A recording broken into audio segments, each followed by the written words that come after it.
For centuries, the map of global power was drawn by oil. Wars were fought over it. Economies were built on it. But a new, more fundamental resource is now the center of a silent, escalating crisis. It's essential for life, for food, for industry.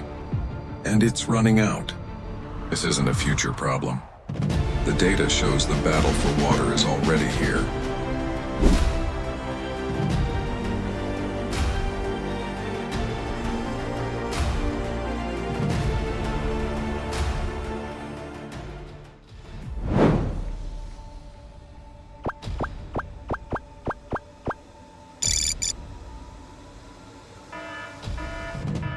Let's start with the data. According to the World Resources Institute, 25 countries, housing a quarter of the global population, face extremely high water stress each year. This means they are using over 80% of their available water supply annually. Just one dry spell can trigger a crisis. The map tells a clear story.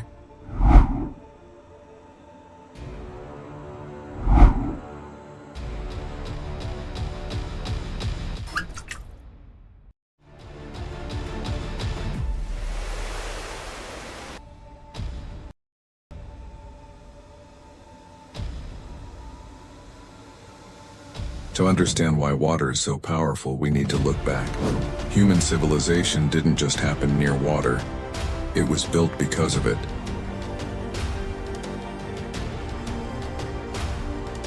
The Nile gave birth to ancient Egypt.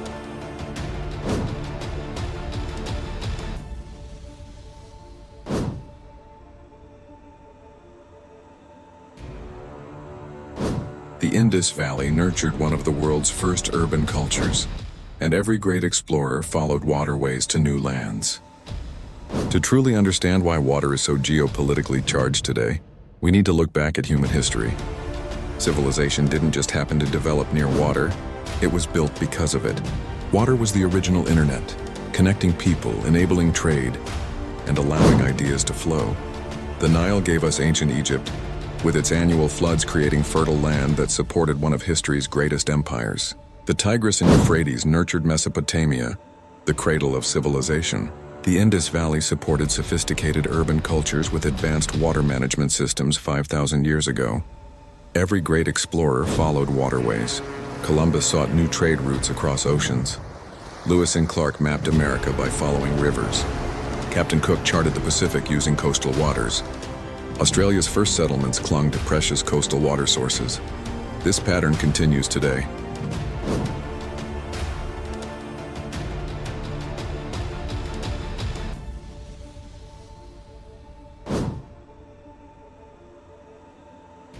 Over 90% of the world's major cities are built on rivers or coastlines. New York has the Hudson, London the Thames, Paris the Seine, Shanghai the Yangtze. Our modern world still follows the same ancient blueprint. Where there's water, there's life, commerce, and power. But now, the very resource that built our civilizations is becoming scarce. The rivers that gave us life are becoming sources of conflict. The historical pattern remains, but the stakes have changed dramatically.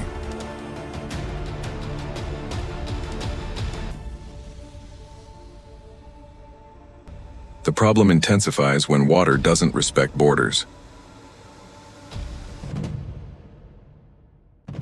Over 40% of the world's population lives in river basins shared by 2 or more countries. This creates an upstream versus downstream dilemma, where one nation's actions can dictate another's fate.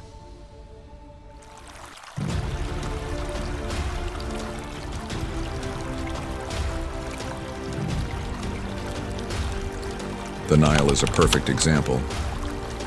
It's a lifeline for Egypt. But Ethiopia's construction of the Grand Ethiopian Renaissance Dam on the Blue Nile gives it control over the flow. For Egypt, this is an existential threat. The data reveals the heart of the conflict.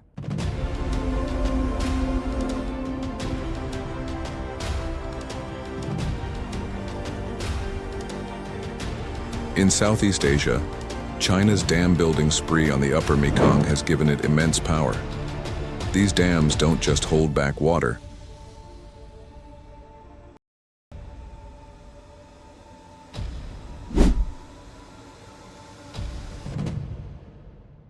They trap the fertile sediment that downstream countries like Cambodia and Vietnam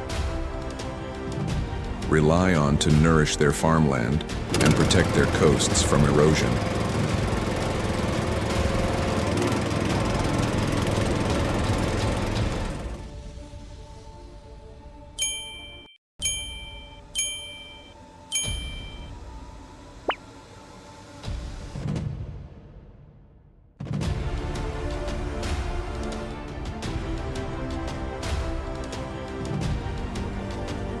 Perhaps no water dispute carries higher stakes than that between India and Pakistan over the Indus River system.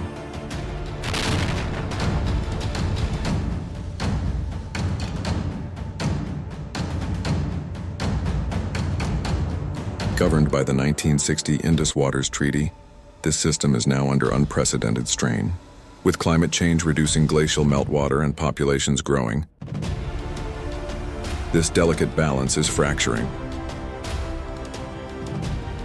But the most alarming data is invisible. It's happening underground. Using satellite measurements, NASA has mapped the rapid depletion of the world's underground aquifers.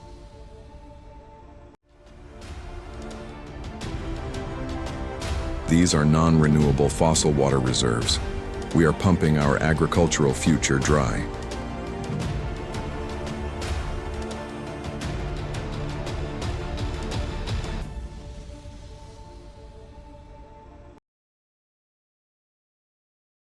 So what are the solutions?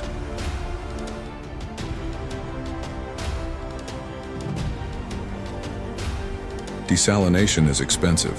Cloud seeding raises questions. The most significant solution may be virtual water trade. Water-scarce nations import their water security through food.